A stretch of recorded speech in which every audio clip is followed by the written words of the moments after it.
8 जून को दिशा सालियान इस दुनिया में नहीं रही, लेकिन वो पूरी एक प्लानिंग थी।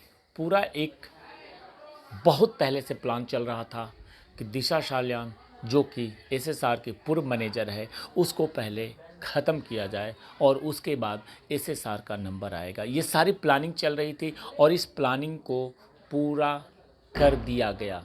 ये सारी बातों का खुलासा अभी हाल फिलहाल में ही केंद्रीय मंत्री नारायण राणे ने किया है। उनका ये कहना है कि 8 जून 2020 को एसएसआर की पूर्व मैनेजर दिशा सालियान की हत्या से पहले उसका रेप हुआ और वहाँ पे फिर उसकी हत्या कर दी गई। और दिशा पार्टी में जाने से मना कर रही थी, लेकिन उसे ज़बरदस्ती पार्टी में बुलाया गया। फिर वहाँ पे उसके साथ घृणित कार्य हुआ और उसे फिर उठा करके बिल्डिंग से नीचे फेंक दिया गया।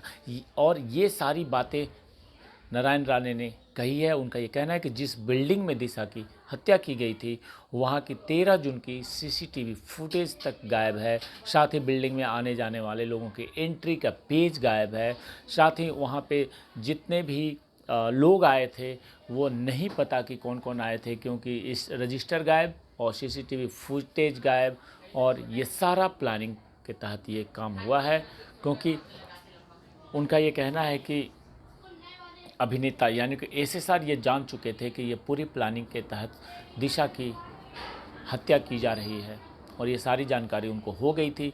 तो राज खुल ना जाए, क्योंकि राज खुलने में ये डर था कि इस मामले में काफ़ी बड़े बड़े लोग जो शामिल हैं उनकी पोल पट्टी खुल जाएगी और उनकी पूरी राजनीतिक कैरियर ख़त्म हो जाएगी। ये सारी बातों के देखते हुए ये प्लान बन गया कि दिशा तो अब नहीं है, अब इनको भी हटा देना है। और इस प्लानिंग के तहत ही ये सारे मामले को अंजाम दिया गया है। लेकिन एक अब ये तो हुआ उन्होंने जो खुलासा किया, लेकिन जो दूसरी बात ये है कि आप केवल खुलासा ही करते रहेंगे। आप एक ऐसे पद पे बैठे हुए हैं जो कि कैबिनेट मिनिस्टर एक काफ़ी अहम पद होता है इस देश का। एजेंसी के पास आप डायरेक्ट सीधा जा कर के बात कर सकते हैं और एजेंसी को जो भी चीज़ें आप कह रहे हैं उसके बारे में सबूत आप दे सकते हैं और एजेंसी उस पर एक्शन ले सकती है।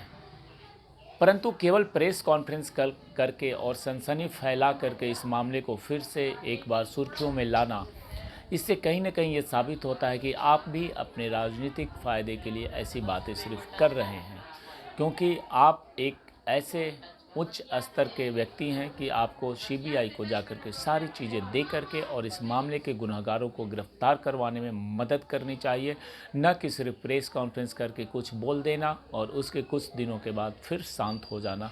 ये ऐसा लगता है कि राजनीतिक इस मामले में शुरू से हावी थी और आज भी हावी है। कई ऐसे पॉलिटिशियंस आए जिन्होंने इस मामले में काफ़ी बयानबाजी की और कुछ दिनों के बाद वो शांत हो गए और वही सिलसिला अनवरत जारी है। हो सकता है कि आगे इस मामले में गुनहगार गिरफ्तार हो या ना हो, ये तो समय बताएगा।